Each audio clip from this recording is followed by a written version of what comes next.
국내 최초 아일롱교사를 위한 팟캐스트 방송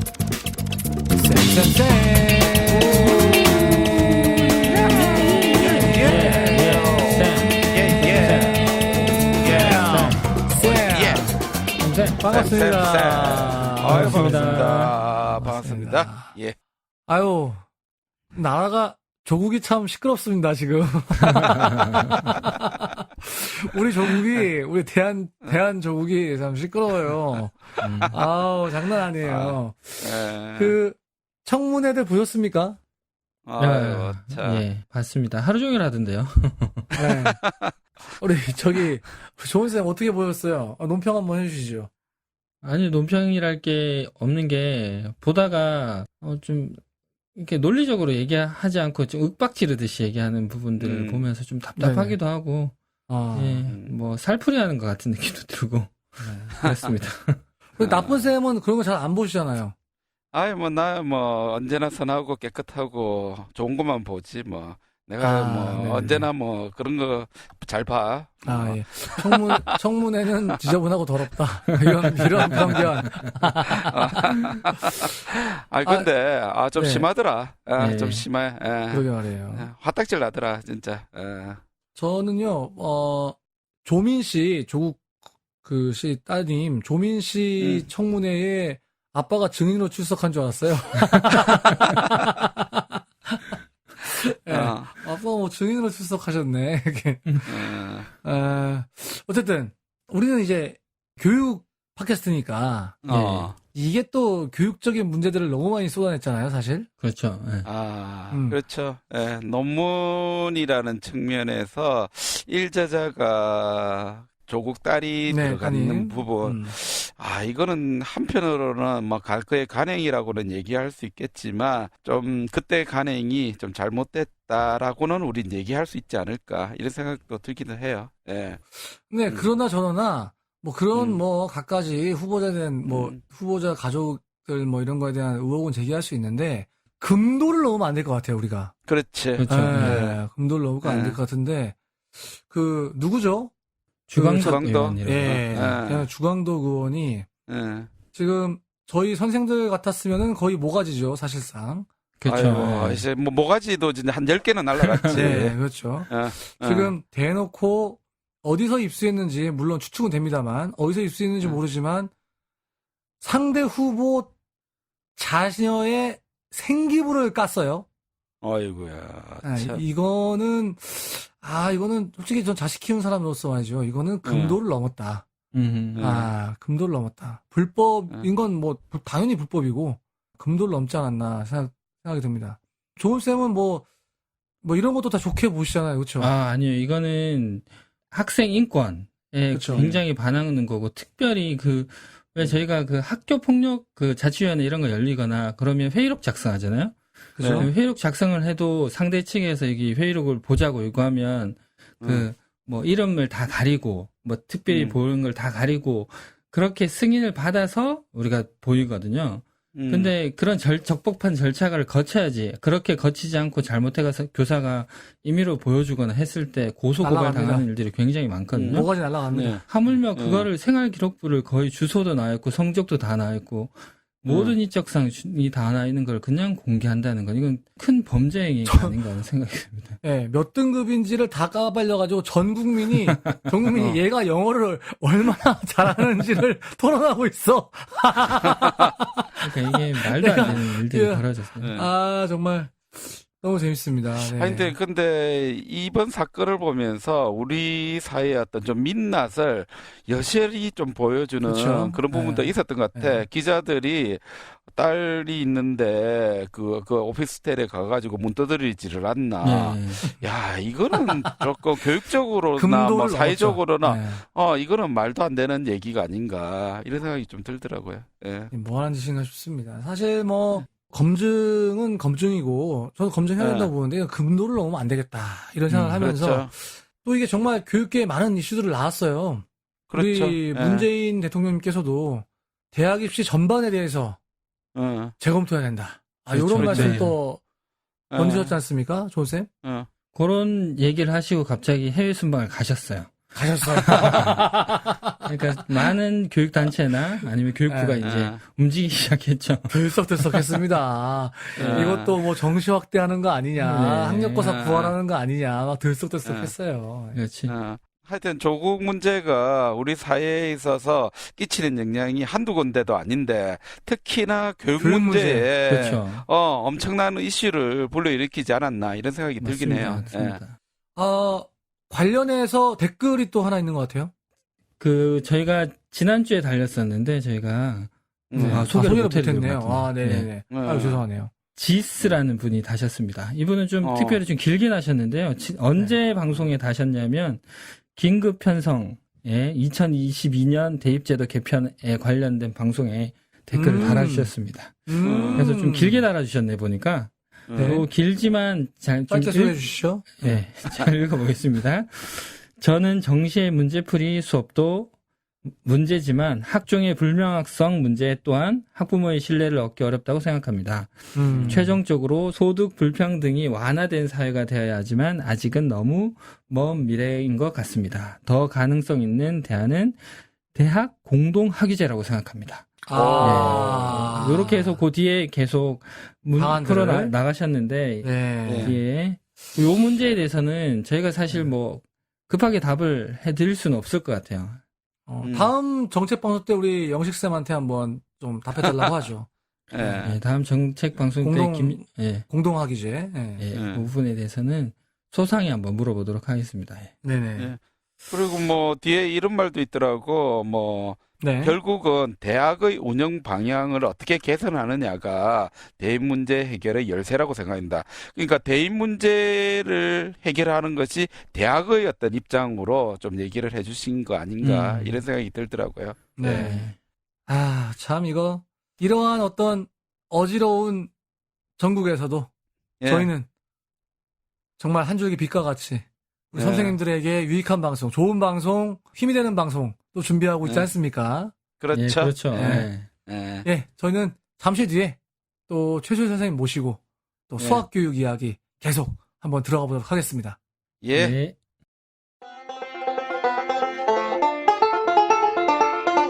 지금 여러분께서는 좋은쌤, 나쁜쌤, 이상한쌤이 진행하는 팟캐스트 방송 쌤쌤쌤을 듣고 계십니다.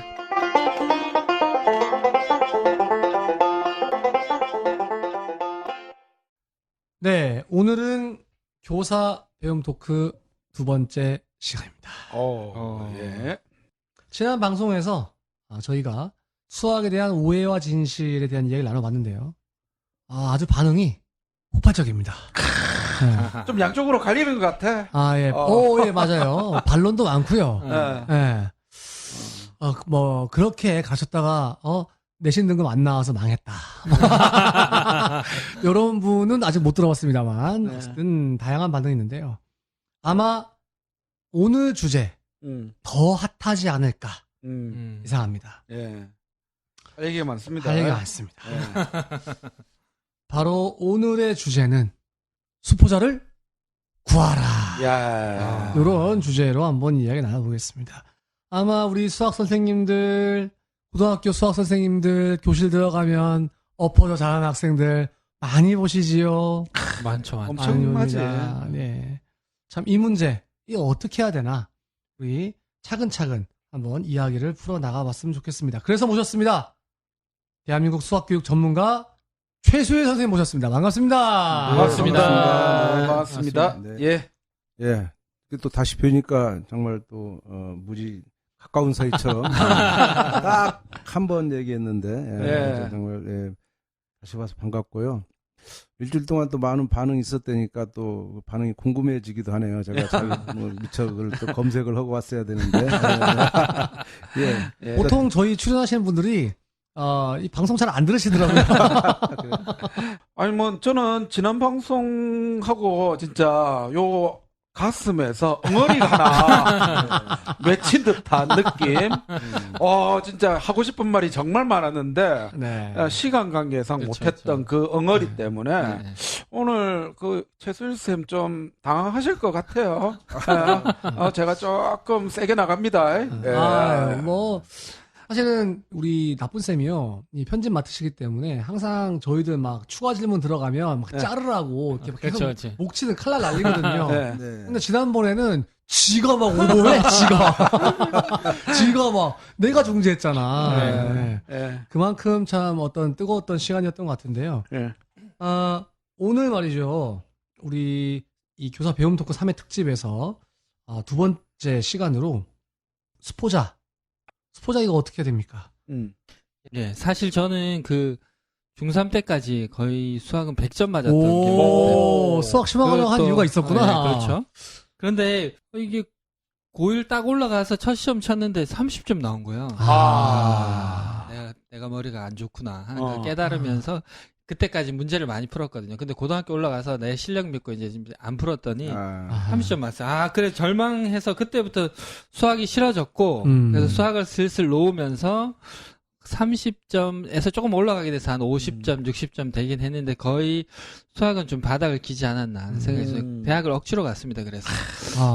근데 수학 심화 과정은 뭐 어쩔 수 없이 갖는 거고. 그래서 저처럼 수학을 포기하고 그래서 국어 위주로 이렇게 공부해서 수학은 그냥 이 뒷전으로 수학 시간에 국어 공부하고 이랬던 기억이 나는데요. 아니 그래도 우리 저기 좋은 쌤이 그때 우리 유럽 갔을 때도 말이죠, 계산이 빠르더라고. 환율 계산을 차차차 이렇게 빨리빨리 하더라고, 돈 계산을. 돈이니까. 돈은 계산을 잘한다. 네. 아니 저는 사실 뭐 대학 얘기가 나왔는데 저는 대학 수능 칠 때 진짜 수학은 좀 자신 있었거든요. 그래서 수학은 그냥 뭐 하루에 한 2시간 정도밖에 공부를 안 했고 대신 제가 영어가 굉장히 약했어요. 지금도 약하시잖아요. 네. 그래서 영어 공부만 진짜 냅다 팠거든요. 저런. 그런데 참 아이러니하게도 내가 자신 있었던 수학은 완전히 그냥 갈아버리고 영어는 거의 다 맞추고 그래가지고 제가 과연 내가 이거 수학을 한 의미가 있는가. 이때까지 나는 그래도 수학이 자신 있다고 생각했는데 거기다가 제가 이제 공대를 갔잖아요. 근데 공대는요 한 학기 내도록 한글이 없어요.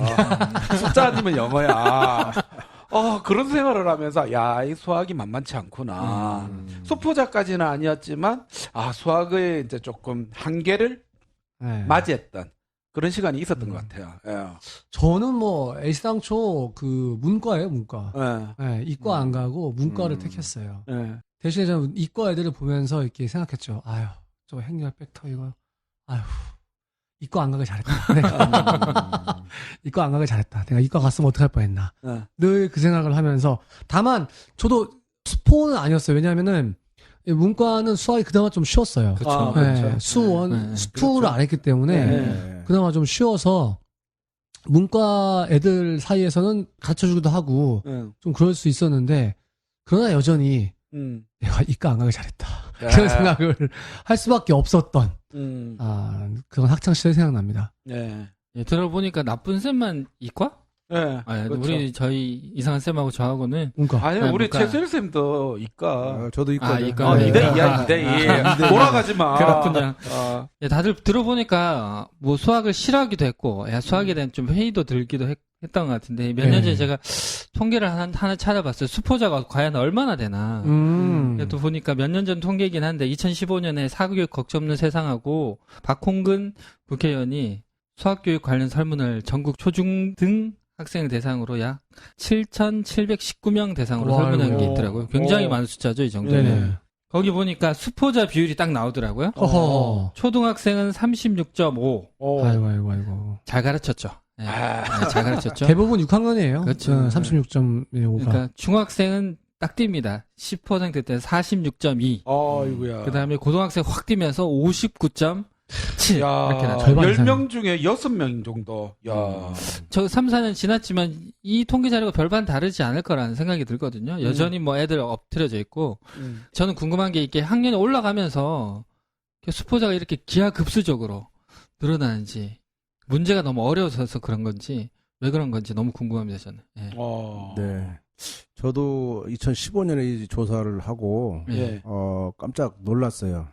사실 그때까지만 해도 전 정부에서 이게 교육부나 이런 이제 정부 차원의 이런 조사가 한 번도 없었어요. 이게 공식적인 첫 조사고 이제 국회하고 같이 했는데 이게 초6, 중3, 고3 이게 딱 그 말기 5월인데 5월 어쨌든 초등학교 전체가 아니고 6학년 때니까 이제 축적된 거죠. 중학교도 이제 3학년쯤 돼서 고등학교도 고3 이렇게 각각 그런 데서 해서 좀 이제 전체보다는 높겠죠, 거기가. 근데 이제 갈수록 한 10%나 10한 2, 3% 높아졌잖아요. 예. 그거는 이제 누적된다고 봐요. 이게 수학의 특성이 이 전 단계의 수학을 못하면 그 뒤를 못하거든요. 그렇죠. 그러니까 초등에서 한번 수포자가 되면 그 아이가 회복되는 게 굉장히 어렵다는 거예요. 네. 그럼 이제 걔들을 깔고 또 중학교에서 또 늘어나는 거죠. 또 이렇게 늘어나니까 이제 이게 갈수록 줄어들 가능성은 없다고 보는 거고 또 교육상 초중고 하면 이제 이 시험 부담은 고등학교가 세요. 그러니까 이제 거기서 더 그런 게 생기지 않나 이렇게 보는데 그 원인이라고 하면 이제 저는 이게 학생마다 실제로 이제 조사를 해보면 가정적인 원인도 있고 또 뭐 어떤 그 본인 자신의 원인도 있지만 또 학교 원인도 선생님 변인도 있습니다. 여러 가지 너무 많아서 이걸 일괄적으로 말하기는 어려운데 보통의 아이들 그러니까 가정에 특별히 문제가 있어서가 아니고 교육을 잘 받았는데도 불구하고 좀 일어난 애들은 대부분 다 속도나 수준의 문제더라고요. 그러니까 속도라 하면 아이의 속도입니다. 이 교육 과정의 속도는 우리는 일괄 교육을 하지만 예를 들면 이제 초등에서 5학년 때 아직 뭐 분수를 못한 애가 있을 수 있잖아요. 그렇죠. 그런 아이인데도 불구하고 우리는 이제 그 아이가 분수를 천천히 할 수 있도록 이렇게 배려하기보단 막 일괄로 이제 끌고 가다 보니까 그런 데서 처져. 속도가 본인의 속도냐 이제 교사의 속도냐의 차이가 하나 있고요. 초등은 아니지만 이제 중고등학교 올라오면 이 난이도 높은 문제들의 그 수준이죠. 그러니까 학교 교육만으로 충분한 문제들이었으면 이게 덜 할 건데 예. 학교 교육을 벗어나는 그런 높은 수준의 문제가 이제 나오기 때문에 그런 상황에서 특별히 이거를 사교육이나 뭐 이렇게 훈련을 통해서 대비가 안 된 애들은 이제 못 풀죠. 못 풀면 이제 사실 수학 문제를 못 풀면요 점수만 나쁜 게 아니고 심리적으로 굉장히 그 상처가 생기죠. 맞아요. 그렇죠. 그런 게 쌓이는 거예요. 그래서 이제 포기로 딱 이제 가버리는 거죠. 예. 아니 저는 포기할 수밖에 없는 것 같아요. 왜냐하면 수학 자체가 고등학교로 점프할 때 난이도 자체가 너무 어려워지는 것 같아요. 네. 그래서 고등학교는 특히나 이렇게 포자가 많이 나올 수밖에 없고 거기다가 대학도 요즘에는 이제 수학 없어도 대학 가는 데가 생기잖아요. 그렇죠. 네, 네. 네. 그러다 보니까 더더욱이나 뭐 수학 그까이 거 뭐 버리지 뭐 이런 맞아요. 식으로도 나오지 않는가 맞아요. 이런 생각 네, 네. 들어요. 또 말씀하신 것처럼 네. 다른 과목들은 내가 초, 중학교 때 잘 못했어도 만회가 되는데 예. 수학은 이거 만회하려면 초등학교 5학년, 4학년을 거슬러 내려가가지고 만회해야 돼. 그러니까 너무 이게 어려운 거. 차라리 그럴 거면은 다른 과목에 투자하자. 뭐 그렇게 되는 거죠. 근데 저는 뭐 앞서도 설문에서 봤지만 거의 60% 육박하는 학생들이 수학을 포기한다. 아이고. 아, 이거 참, 뭐, 10명 중에 4명만 수업을 듣는 기이한 현상이 지금 나오는 것 같은데요. 아마 방송 들으시는 분들 중에 수학 선생님 중에는 네. 10명 중에 4명? 그 정도만 들어도 좋겠다. 이런 분이 계실 거야, 분명히. 네. 정말. 진짜 이건 심각한 수준인데, 그렇죠. 솔직히 뭐, 우리나라, 뭐, 피사에서도 뭐, 등급이 좀 높고 그렇잖아요. 그렇죠. 수학 1등이에요. 네. 그런데 뭐, 이런 결과가 나온다? 이건 말이 좀 어폐가 있는 것 같기도 하고. 그러니까요. 도대체 이게 무슨 문제냐. 거기다가, 이 포기하는 애들, 이렇게 남겨두면 안 되잖아요. 네. 어떤 방법이 없나요, 이거?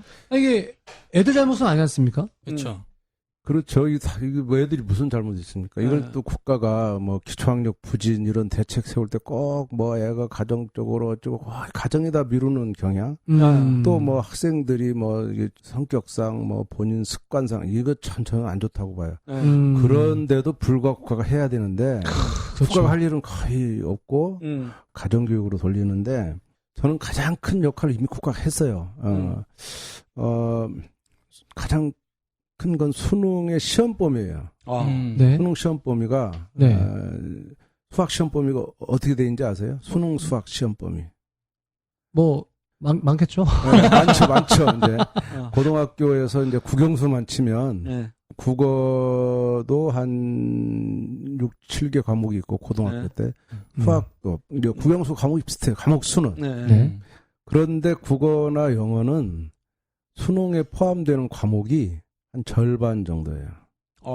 고등학교 때 배우는 과목의 절반 정도. 이게 무슨 말이죠? 국어의 과목의 절반이란 말이 무슨 말이죠? 국어가 이제 뭐 문법이 있고 화법 뭐 여러 가지 독해 그 안에 있는 영역. 예, 이제 영역이 과목이라고 있어요. 책이 예, 있어요. 책이 다 따로 있죠. 교과서가 문법, 이제 문학 뭐 네. 그런 식으로. 예, 문학책이 있고 뭐 장문, 이렇게 뭐, 이런 네. 과목이 있는데 그거 책을 치면 한 이제 대여섯 권 되는데 그 중에 한 3권 정도가 이제 시험 범위예요. 그것만 공부하면 이제 영어 책도 영어 1이 있고 영어 2가 있고 막 그렇죠. 이렇게 있는데 회화도 있고 있는데 그런 책들의 절반이라고 보면 돼요. 근데 수학은 6권인데 어느 정도 될 것 같아요? 설마 6권 다. 당연히 6권 다. 6권이 뭐가 있습니까? 수학 1, 수학 2, 미적분 1, 미적분 2, 확률과 통계, 기하 벡터. 기하 벡터. 있는데 이게 말이 안 되잖아요. 아니 근데 제 수능 칠 때 다 그거 문제 다 나왔는데. 그래서 그러니까 수학은 다라고요. 그 기하 벡터는 좀 빼면 안 됩니까? 근데 이제 국가는 기하 벡터 빼는 좀 있다. 우선 제가 우리나라 국가가 얼마나 잘못된가를 내가 국어 영어는 절반이거든요. 네네. 그러니까 국가가 말이 안 되는 걸 스스로 알았어요. 그래서 학생들이 부담이 많다. 그러네. 막 민원이 들어올 거 아니에요? 그러네. 정치적으로도? 네. 아니, 학생들 부담 줄여줘야지. 그 수학 3개만 봐. 좋네, 수학도 좋네. 3개만 봤어요. 진짜요? 수학 3개만 본다. 이유. 학생들의 학습 부담을 줄여주기 위해서. 학습 고통을 근데 3개가 뭔지 아세요? 뭔데요? 미적분 2. 확률과 통계. 기하 벡터. 이 3개를 제일 어려운 거 3개. 제일 어려운 거 3개. 근데 수학의 특성이 그거는 어려운 게 문제가 아니고 다 알아야 앞에 것이 다 기초가 되는 거예요. 그렇지, 미적분 그렇지. 1을 안 보고 2를 보는 이유가 뭐겠어요? 완을 했다 1을 치고. 보고 2 할 수가 없어요. 그다음에 이제 기하 벡터도 마찬가지고 이게 다 수학 1, 2가 다 그 기초예요. 그러니까 수학 1, 수학 2, 미적분 1이 빠졌는데 그렇죠. 우린 3권만 본다. 결국은 이렇게. 다 그러니까 이런 보겠다는 식이야. 얘기네요. 국어 같은 경우에는 고전 문학을 몰라도 장문은 풀 수 있잖아. 그렇죠. 문학은 풀 수 있잖아. 다르죠. 고전 문학 다르죠. 다른데 응. 이거는 다 연결돼 있잖아. 수학은.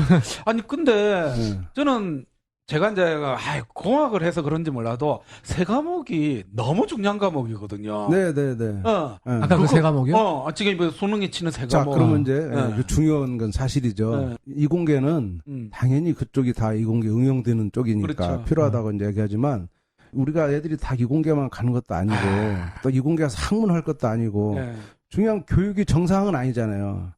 아까 아니다는 게 뭐냐면 미래를 위해서는 공학이 살아야 되는데.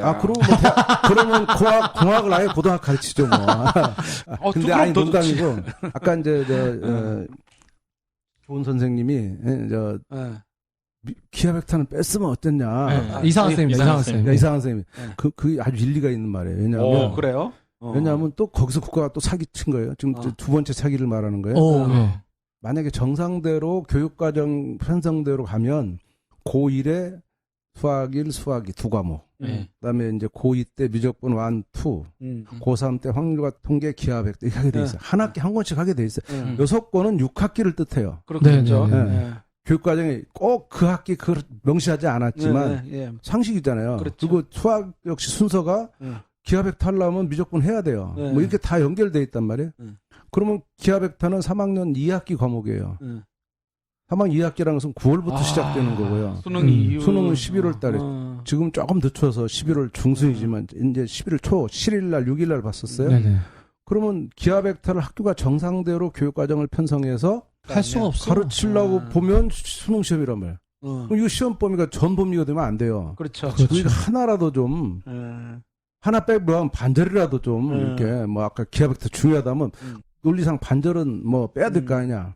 한 번도 국가 양보한 적 없고요. 100% 왔어요. 100%. 이게 두 번째 사기며 거기다 세 번째 사기는 학생들이 힘들어한다고 EBS 교재 연계를 70% 걸었어요. 네. 네. 그렇죠. 그래서 미리 저 EBS 풀고 하면 여기서 70% 내는 거니까 누구나 70% 맞을 수 있다 이런 또 환상을 줬는데 거기까진 뭐 좀 이해 가요. 근데 EBS 연계 교재가 8권이에요. 8권. 아이고야. 지금 6권도 힘든데 거기다가 8권을 줬어요. 그래서 그럼 EBS 교재는 미리 공부하게 고1부터 좀 하면 되는데 딱 고3 때 인쇄된 것만 시험범위야.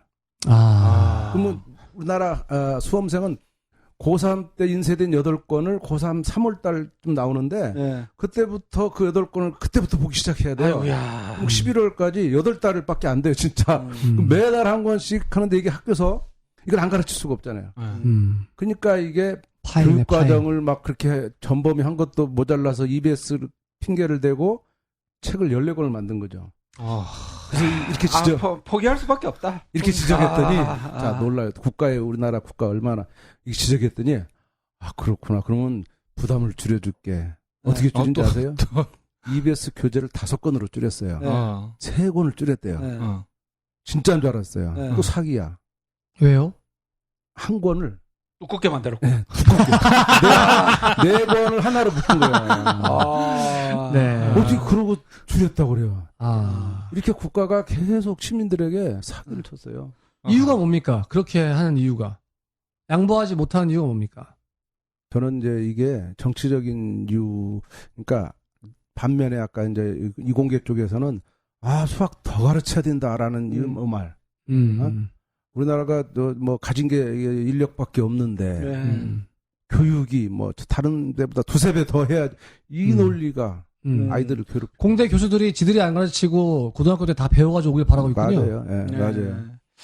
아니 지금 약간 산으로 간 기분도 없지 않지만 굉장히 중요한 얘기는 네네. 것 같아요. 네. 저는 이제 수포자가 생기는 원인을 수포자가 생기는 원인이 그냥 피부에 확 와닿네요. 어이구야. 애들 잘못이 결국은 아니네요. 네. 이렇게 국가 다행히 현재 네. 고1부터는 이게 2과목이 줄었어요. 뭡니까? 최초로. 아니 이게 6과목이 네네. 4과목이 되었다고. 뭡니까? 그게? 미적분 2, 확률과 통계, 기하 벡터 이거를 선택 과목으로 돌렸어요. 셋 중에 하나만 하면 돼. 기하 그럼 두 개가 빠진 거죠. 그렇죠. 이게 최초의 사건이에요. 정말. 그런데 이러면 이제 선행 학습이 이렇게 하면 좀 줄을 줄 알았어요. 네. 근데 이 사교육의 상술은 또 올라왔어요. 왜요? 어떻게? 자, 학원서는요, 교육부에 정보 나오면 막 대대적으로 네, 그렇죠. 선전하죠. 네. 그렇죠. 이거 쏙 뺐어요. 이 과목 줄었다면 절대 학원 찌라시 안 나옵니다. 그러고는 이제 학종이라든가 지금 대학은 학종이냐 수능이냐 네네. 요 싸움만 얘기하는 거예요. 그러면 거기엔 내신이 중요해요. 네. 학종은 내신이 중요하면 그렇죠. 내신은 다 해야 된다. 뭐 이렇게 그렇죠. 그것만 강조한다. 수능은 안 봐도 네. 뭐 이렇게 하면 그렇죠. 네. 당연히 그럼 또 이런 들어오죠. 식으로 가서 네. 실제로 제가 시민들한테 물었더니 수능 시험범위 바뀐지 아는 사람 거의 없어요. 네. 저도 지금 처음 알았어요. 예. 네. 벌써 2~3년 된 겁니다. 이게 지금 고1은 3년 예고제니까 작년 이게 확정된 건 작년 한 봄쯤 여름쯤 이렇게 됐겠죠. 네. 근데 벌써 1년이 지났는데도 그리고 중학교 이하에 있는 모든 그 부모들은 이게 중요한데 그러네요. 몰라요. 어. 학교도 그런 거를 그러네요. 하지 않고. 사실 저는 기아 벡터 말만 들어도 너무 머리가 아픕니다. 너무 머리가 아파요. 제가 들어보니까 정부가 되게 너무하다는 3번이나 그러니까 말이에요. 대국민 사기를 그렇게 너무 예. 안타까운데 그러면 좀 구체적인 좀 더 그러면 현장에서 해결할 수 있는 해법 같은 게 있을까요? 저는 이제 이 스포자 문제를 학생들 탓으로 돌리지 않았으면 좋겠어요. 예. 저는 이제 국가가 책임 교육이다 이런 말을 자꾸 하고 한 명의 아이도 포기하지 않는다 이런 거짓말은 안 했으면 좋겠고 제발 포기 좀 안 했으면 좋겠어요. 그러니까 이 반대말이 자칫 오해할지 모르지만 영재 교육이 사실은요 애들을 포기하겠다는 거예요. 영재만 키우겠다. 영재 교육을 잘하려면요 모든 애들을 잘 키우고 거기서 더 추가로 하는 것이지 예. 영재만 제대로 하겠다. 영재 학교를 만드는데 일반 학교는 엉터리다. 이건 말이 안 되죠. 예. 그래서 그런 이제 총체적으로 볼 때 저는 학교 교육에서부터 이 원인을 찾아가야 된다. 예, 예. 학교 교육 그러면 사실 학교에서 여러 가지 활동이 있지만 거의 주된 활동은 수업이라고 봅니다. 수업. 그렇죠. 수업 말고 나머지는 이제 뭐 특별 활동이 있을 수 있겠지만 예. 제가 수학과의 경우 이제 쭉 보니까 선생님들 수업에서 일어나는 그 기본적으로 가르치는 교재, 선생님들의 교수법, 거기에 따른 아이들의 학습 이 세 가지가 이제 맞물려서 우리나라는 이게 좀 왜곡되어 있는데 그것을 정상화시켜야 된다라는 것은 사실 이제 학교 현장에서 교육부나 교육청에서 선생님들을 이제 앞으로 그런 정책을 펴나가는 것을 해결할 수 있는데 문제점으로 보면은요 현재 수학 교과서는 초등은 좀 괜찮아요. 예. 초등 교과서는 대부분 다 질문으로 되어 있습니다. 어떻게 생각하니? 왜 그러니? 이런 질문이 굉장히 많은데 네. 중학, 고등학교 교과서는 질문이 단 한 개도 없습니다. 제가 중학 교과서를 볼 때 딱 느낌이 성경책이다. 네. 그래서 수학의 정석이 바이블이잖아요. 바이블. 네, 거기도 성경책이에요. 그것도 질문이 아니고 딱 문제를 풀라고 준 게 아니고 봐, 내가 풀어줄게. 풀이가 있잖아요. 그렇죠. 와서 보라. 그리고 이제 밑에 유제라는 게 있어요. 그 책은. 그러면 거기는 따라해라 해다. 그렇죠. 내가 이렇게 가르쳤으니까 너 어떻게 할래? 이거 묻는 거예요. 처음부터 왜 그러냐고 묻지 않아요. 그게 이제 그런 문제집도 그렇고 교과서도 똑같아요. 수학 교과서와 문제집이 거의 비슷해요. 중등은. 그게 이제 가장 큰 문제고 그러다 보니까 선생님들은 선생님들 수업을 지배하더라고요. 교과서가 다 설명했는데 선생님이 뭐 하겠어요? 그래서 질문할 수가 없어요. 초등은 애당초 책이 없어요. 그런 가르칠 게 없이 아이들이 막 쓰게 하고 아이들이 말하게 하는 게 그래서 초등책은 착하다고 한 거고요. 중등은 나쁘다고 한 게 그게 나쁜 거죠. 애들이 해야 될 일을 책이 다 구구절절 해놓고 외워 암기해 이렇게 하는. 그러다 보니까 물을 수 있는 문제가 그 원리를 묻지 못하고 원리는 지들이 강제로 주입했으니까 그 다음 할 수 있는 게 내가 가르쳐준 공식 가지고 문제 풀어가 중고등학교 수학이에요. 그게서 이제 생기는 거고. 중고등학교가 문제구만. 초등은 잘하고 있는데. 교과서가 약간 표준 전과 같은 느낌이네요. 초등 선생님들은 행복해요. 제가 볼 때는 그 초등 수학 책대로 아이들한테 어떻게 생각해? 너는 왜 그러니? 그 초등책 보니까 애들끼리 대화하는 그 그림이 많이 나와요. 맞아요. 거기서 이제 약간 이제 동기유발해요. 중등은 그런 게 조금은 있는데 그거는 거의 없고 대부분 다. 아니 다음부터 교과서 만들 때 그림을 좀 넣어야겠네. 아는 그림이. 근데요 그게 지침에 있어요. 그림 넣고 다 있는데 그야말로 형식적인 사진. 내적으로 질문이 들어간 게 아니고. 그래서 이거를 어떻게 이제 해결할 거냐. 여러 가지 이제 저희 사교육걱정 세상이 그동안 노력한 거는 저 유치원 때부터 고등학교까지 다 지금 각층에 이제 노력하는데 예를 들면.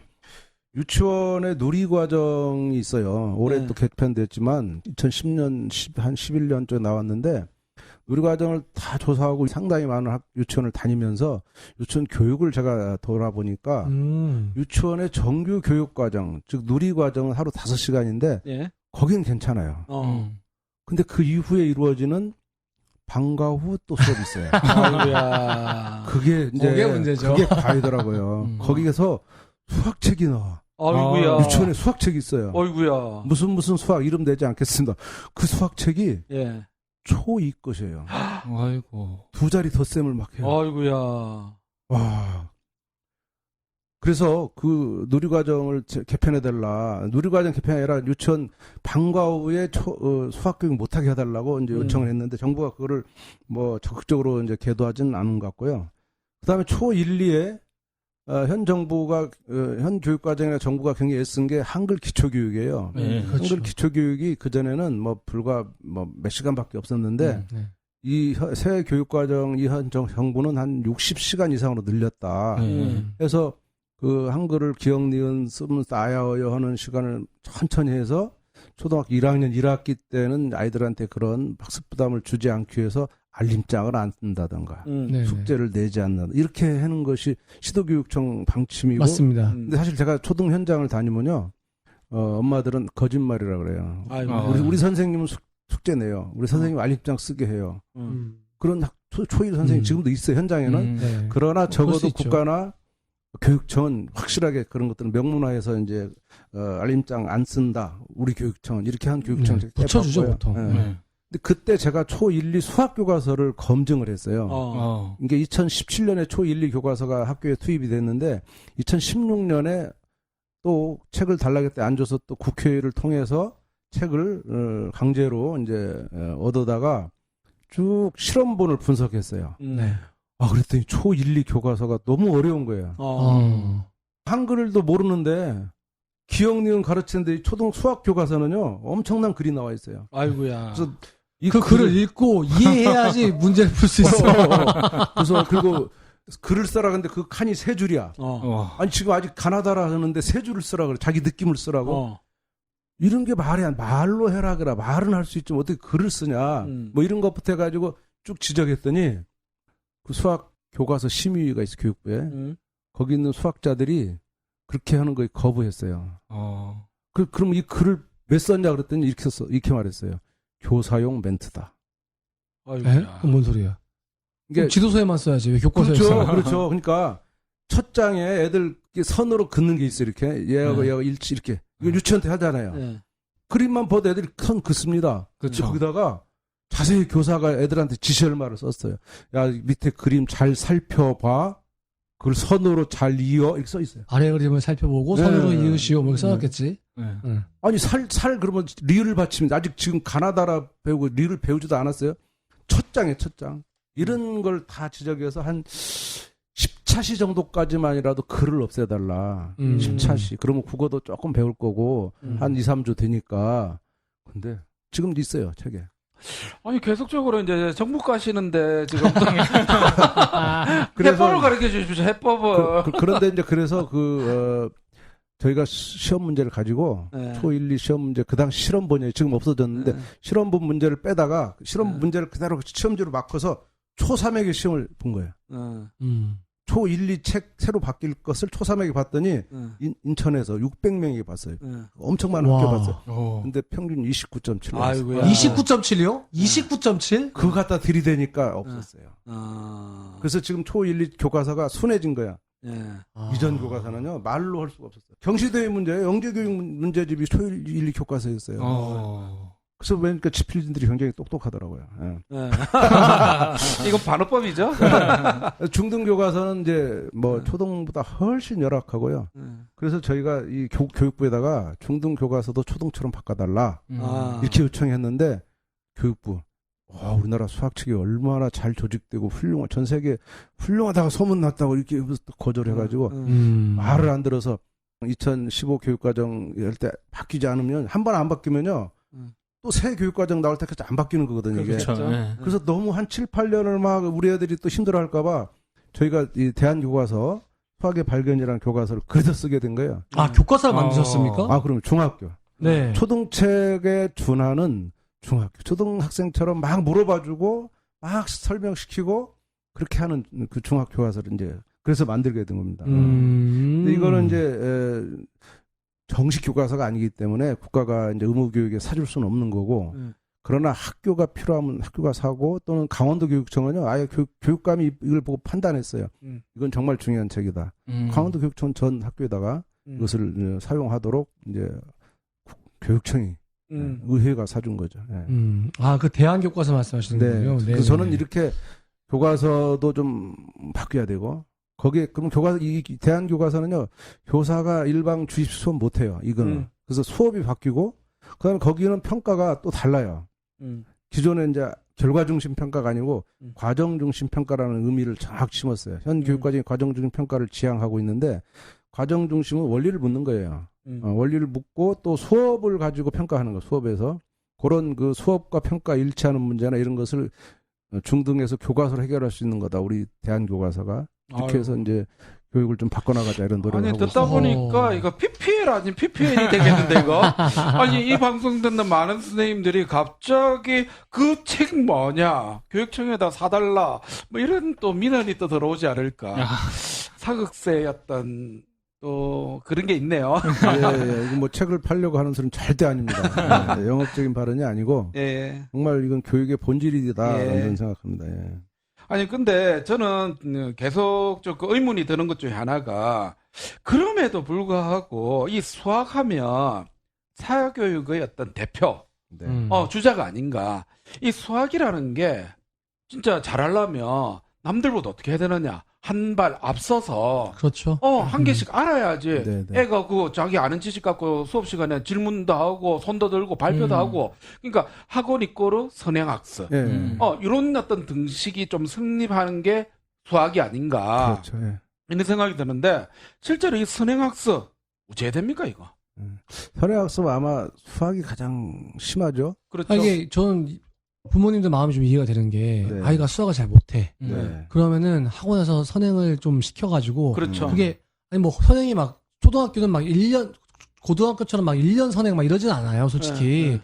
그냥 단 몇 차씩 아니면 몇 단원이라도 좀 선행을 시켜가지고 네, 한 네. 번 배운 다음에 학교 가면은 그래도 다른 애들한테 안 꿀리니까 그렇지. 네, 어. 네, 네. 기살리려고 하는 그런 측면이 있거든요. 결국은 뭐 수포자를 해결하기 위한 방법으로 이 선행학습이 또 사용되는 것이 아닌가 이런 생각도 들거든요. 선행이 가장 그 심한 학년이 몇 학년이라고 선행을 가장 많이 하는 학년. 중학생 아닌가요? 네, 지난번 우리 송인수 대표님 그 팟캐스트 제가 들었고 사실이고 저도 같이 연구했으니까 중학생입니다. 중학교 사교육비가 제일 커요. 네. 수학은. 수학. 예. 고등학교보다 중학교가 몇만 원이 많아요. 월 평균 이렇게. 예. 그 이유는 고등학교 과정을 중학교 때 선행해야 되니까. 그렇죠. 근데 고등학교 올라가면 선행이 별 필요 없어요. 왜냐면 이미 고등학생이니까. 그렇죠. 중학생이 고등학교 걸 선행한다. 이게 그렇죠. 가장 심한. 요즘은 이제 초등이 중학교를 선행한다. 이것도 심각하지만 네. 초등은 그래도 중학교만큼 성적에 대한 그 긴박감이 좀 덜해서 중학교만큼은 안 하지만 어쨌든 초등 선행도 문제죠. 선행을 유발한 원인이 뭐냐? 저는 이제 그걸 유심히 그걸 없애면 선행이 줄어들 거다라는 기대를 가지고 항상 연구해서 내가 교육부에 건의한 거는 아까 말한 수능의 시험 범위를 줄여달라. 그래서 혹시 선생님들 그 옛날 공부할 때 선행 학습 했어요? 안 했죠. 안 했습니다. 안 했죠. 네. 이 선행 학습 유행이 한 20년 안 됐어요. 그러니까 그 전에 이제 중학교를 다니셨으니까 안 했다기보다는 못 했습니다. 그럴 수도 있고. 학원을 안 다녀봤으니까. 그러니까. 그 다음에 또 우리 저 제주도 선생님은 초등에서 선행은 몇 달이다. 라는 말이 제주도의 공식이지. 그런가요? 또 타지로 가면 달라요. 제가 선행학습을 여러 군데 조사하고 전국에 다 사교육 과열직을 주로 다녀보는데 다 달라요. 다 다른데 공식을 알았어요. 이제 지역마다 공식이 있어요. 그 동네 룰이 있고 문화가 있어요. 그러니까 제주도의 문화는 몇 달이고 내가 제주도까지 안 갔으니까 몇 달 정도 선행하는 거예요. 그냥. 예. 근데 이제 그거는요. 예를 들면 제일 센데 학원을 딱 가면요. 학원에 여름방학 특강 기하 벡터반 모집 대상 뭐 같아요? 중학생입니까? 초6. 그 지역에 있는 중1 학생이 전화가 왔어요. 선생님, 우리 애가 지금 그래도 선행을 많이 해서 이제 기하 벡터 할 차례가 왔는데 왔는데 우리 동네 학원은요 갈 데가 없어요. 왜? 하는데 없어도 그 상으로 하니까. 야, 미쳐. 그런 동네가 있어요, 서울에. 난리가 아니죠. 그렇게 6, 7년을 선행하는 데가 있고 4, 5년 하는 데가 있고 3, 4년 이게 딱 도가 있어요. 이게 정말 근데 이 원인을 나는 결정적으로 교육부가 원인 제공했다. 기하 벡터까지 수능 시험 범위 넣은 그것이 계속 이제 쌓이면서 시민들에게 야, 고등학교는 정말 무식하다. 이런 것을 이제 인식하게 된 거죠. 그러니까 수능이 이제 94년부터 시작된 건데 그 몇 년 동안은 잘 몰랐어요. 그다음 2000년 정도 들어오니까 이 수능 대비는 선행이야. 라는 게 사실 20년 전부터 저는 성립했다고. 그때부터 이 사교육에 선행이라는 상품이 걸린 거예요. 그래서 저는 그걸 원인을 보기 때문에 빨리 시험 범위를 줄여달라. 하나라도 반절이라도. 근데 현 정부가요. 줄인 거는 그거의 반영이에요. 저희 단체가 엄청 요구하고 그걸 깨달았어요. 이 사교육을 잡는 거는 수학 시험 범위가 문제였다는 걸 깨달았어요. 그래서 2개를 없앤 거야. 선택으로 다 돌려버려. 근데 이제 수학계 날리니까 다 시험 범위야 다. 근데 선택이야. 이번엔 국가가 수학계에다 사기를 쳤죠. 다 시험 범위야. 시험 범위 다 됩니다. 6개 다요. 근데 3개는 선택일만 하게 돼 있어. 그러니까 우리는 기하 벡터도 시험 보고 미적분도 시험 보고 확률 통계도 시험 봐. 단지 애들에 따라서 해가지고 이렇게 해서 지금은 2개를 줄여놨기 때문에 선행 소요가 시민들을 이제 계도하면 선행 소요는 줄어들 거라고 봐요. 근데 저희가 질문 드리고 싶은 건 뭐냐면요. 네. 그 선행이 효과가 있냐 하는 그런 부분이거든요, 실은. 예. 아까 중요한, 제가 2년, 3년이 아니라 그러면은 저희 지방처럼 네. 뭐 한 학기, 예를 들면 여름방학 때 2학기 수학을 다 끝낸다든지, 요런 뭐 한 학기 몇 개월, 요런 선행은 그러면 상관없는 겁니까? 이건 좋은 겁니까? 좀 권장해야 되는 겁니까? 어떤 겁니까? 예, 이 초등은 이제 단원별 평가를 하더라고요. 네네. 근데 중고등학교 이제 기말, 중간 이렇게 2번씩 하잖아요. 사실 이제 중고등학교 체제를 대비한다면 학생들 1년에 4번 시험 본다. 그렇죠. 이제 자유학계제가 있긴 하지만 4번 시험 본다고 할 때에 그 시험 체제가 이제 선행이 어떤 영향을 주느냐. 네. 실제로 이제 교육부의 학원 사교육 조사 담당도 해봤고 연구도 하고 뭐 그렇게 해서 과열지구에 이제 6개월씩 가서 살아본 적도 있는데 보니까 학원은 선행을 시켜요. 네. 그럼 제 생각을 해요. 저는 수학한 사람이니까 수학을 공부는 제대로 하면 2번 할 필요가 없어요. 제대로 이해하면. 2번 할 필요가 없다. 와. 공대생 아까 딱 나는 수학 2시간밖에 안 했다.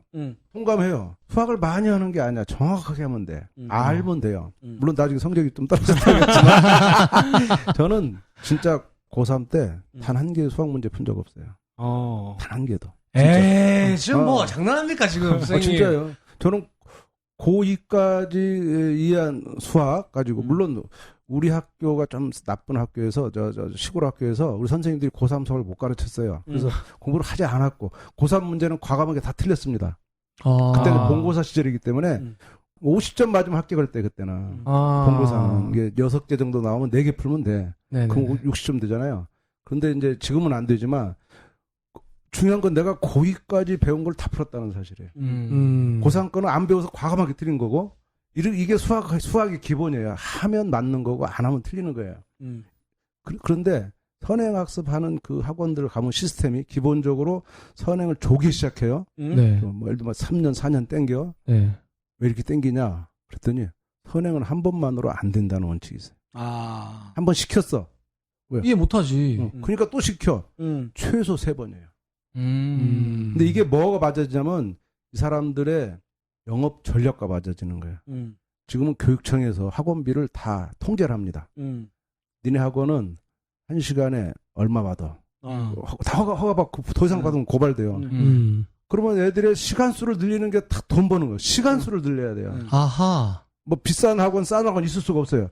1시간에 얼마가 딱 정해져 있으니까. 아하. 그러면 얘들을 많이 돌려야 돼. 내신만 가지고 안 돼. 그래서 그 선행을 많이 돌리는 방법은 3번 이상 돌리는 거다. 조기에 불러와서 6학년 때부터 기하와 벡터를 가르치기 시작해가지고 그렇죠. 사실 중1, 중2, 중3 계속 돌리는 거예요.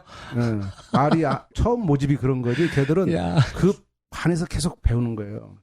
그래서 이 3번 돌린다 할 때 내가 물었어. 왜 3번 돌리니? 내가 학원장한테 물었어. 애들 이해 못 하잖아요. 그 학원장이 증언해요. 이해 못 해요. 왜 이해 못 했냐? 수학 자체가 쉽지 않다고요? 수학에서 교육과정을 딱 만들어 놓은 거는 인지 발달을 고려한 거라고. 전 세계가 거의 그 수준에서 다 맞춰놨어요. 그건 우리나라 학자들의 연구도 아니고 전 세계 모든 인간은 태어나서 뭐 손가락질하고 뭐 말하고 뭐 거꾸로 똑같잖아요. 네. 3단 논법을 이해할 수 있는 나이가 있죠. 그러면 당연하죠.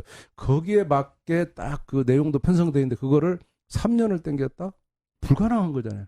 그러면 근데 가능한 게 뭐냐? 선행이 왜 가능하냐면 절차적인 학습을 하면 가능해요.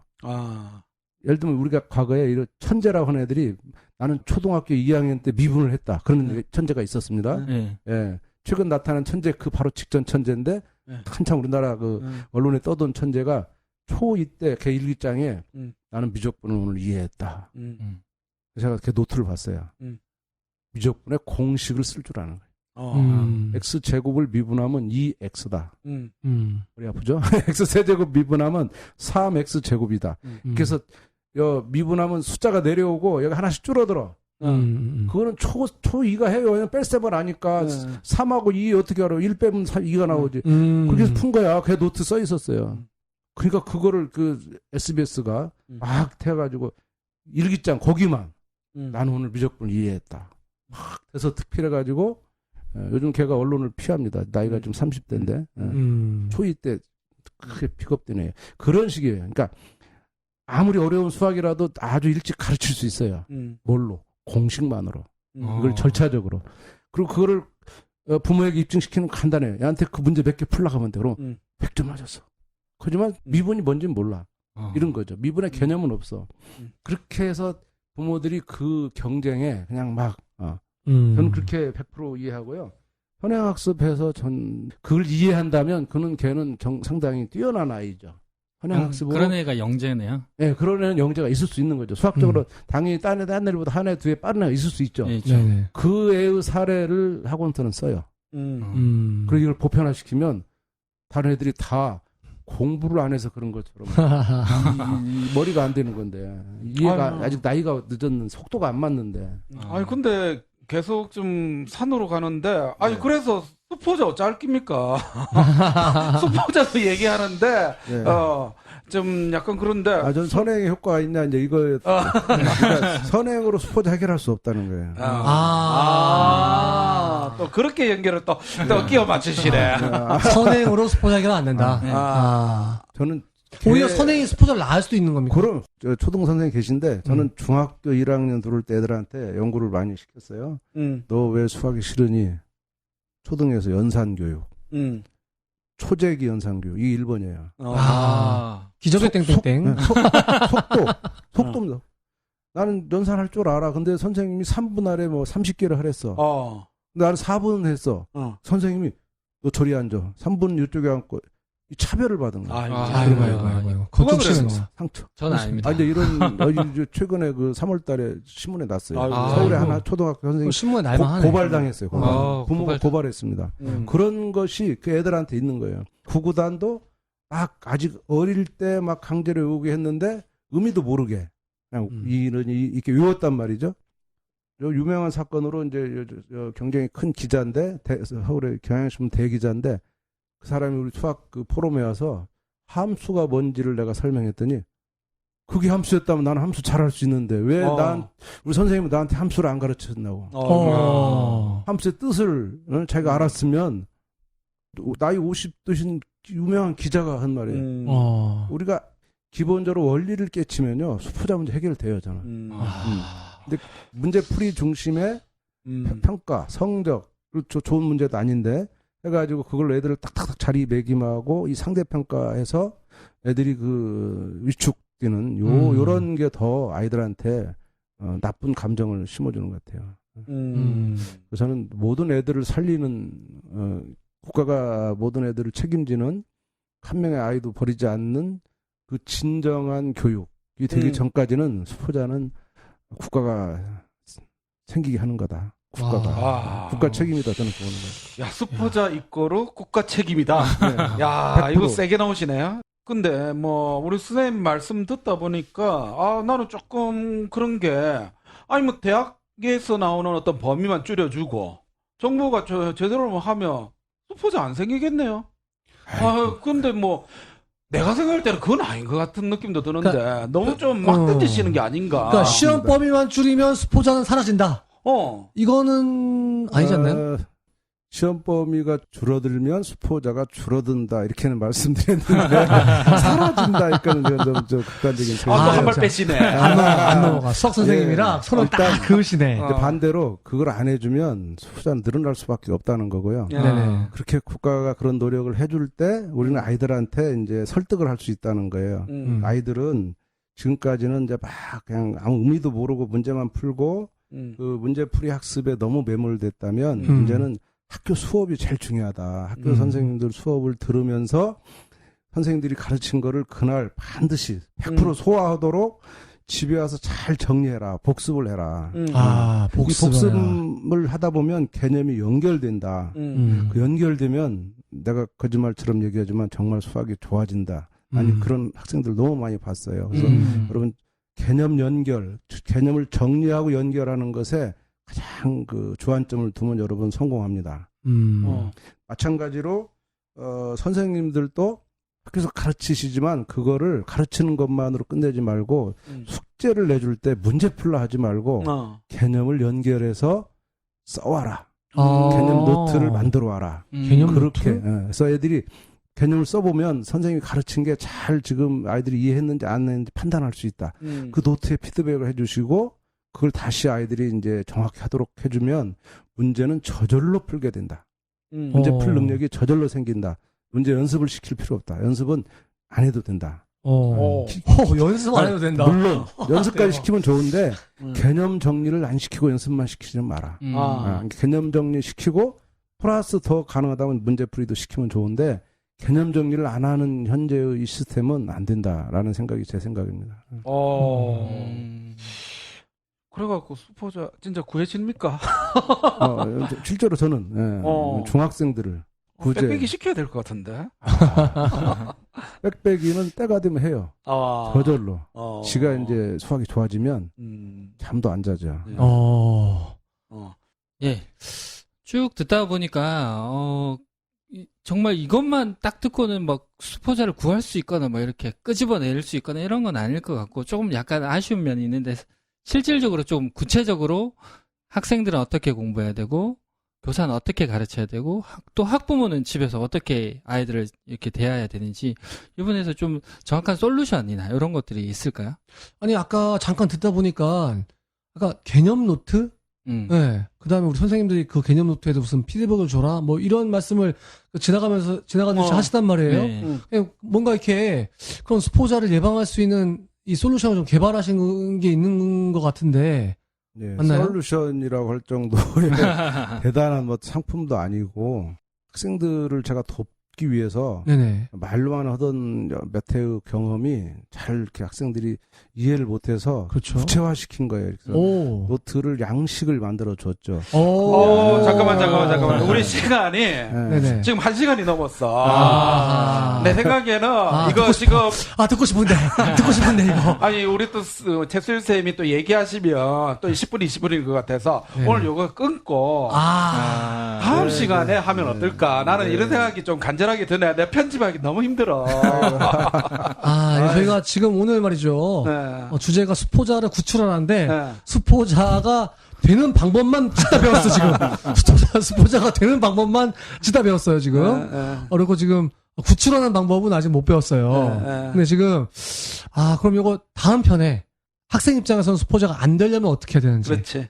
또 교사 입장에서는 애들 수포자 안 만들면 어떻게 되는지. 그렇지. 또 학부모 입장에서는 우리 애가 수포자 안 되려면 어떻게 해야 되는지 요 방법들 좀 알려주실 수 있습니까? 네, 다음 시간에 제가 한 주간 열심히 준비해가지고 좋은 답변 드리도록 하겠습니다. 예. 좋습니다. 네. 그러면요, 우리, 진짜 아쉽네요. 나 들어야 되는데, 진짜. 예. 우리, 어떠셨습니까, 우리 조은쌤? 예. 저는 이거 콘티 짜면서 영상을 하나 봤는데, 서울대 학생이 고1 학생한테 자기도 고1 때 수학을 포기했었는데 어떻게 탈출했냐. 이거를 이제 가르쳐 주는 걸 봤는데 그 학생이 똑같이 최수일 선생님이 했던 얘기 방법대로 너는 학교 수업은 따라가지 말고 중학교 교과서를 가져와서 중학교 교과서부터 그림을 그려가면서 이 개념이 여기에 나왔고 고1의 개념이 여기에 나오니까 이걸 연결시켜라. 그런 얘기를 하더라고요. 그래서 너는 그 연결되는 그림을 통해서 이해하면 쉽게 이해할 수 있어서 지금도 늦지 않았다. 그 표현을 쓰면서 학생한테 차근차근히 가르쳐 주더라고요. 그게 딱 저는 되게 인상이 남았고 자기도 고1 때 그림을 그려가면서 개념을 연결해 보니까 쉽게 자기가 갈 수 있었다 이렇게 얘기하는 거 보면서 또 똑같다는 생각이 들고 이 방송 듣는 고등학생 자녀를 가지신 분들이나 아니면 지금 이렇게 조바심이 나서 사교를 시켜야 될까 말까 이렇게 고민하시는 분들도 이 방송 끝까지 청취하시면 내 자녀만큼은 수포자로 만들지 않지 않을까 그런 생각이 듭니다. 네. 우리 나쁜 쌤. 저는 들으면서 계속적으로 의문이 드는 거는, 야, 이 너무 그 외부 요인, 정부, 그다음에 그 시험. 시험 범위.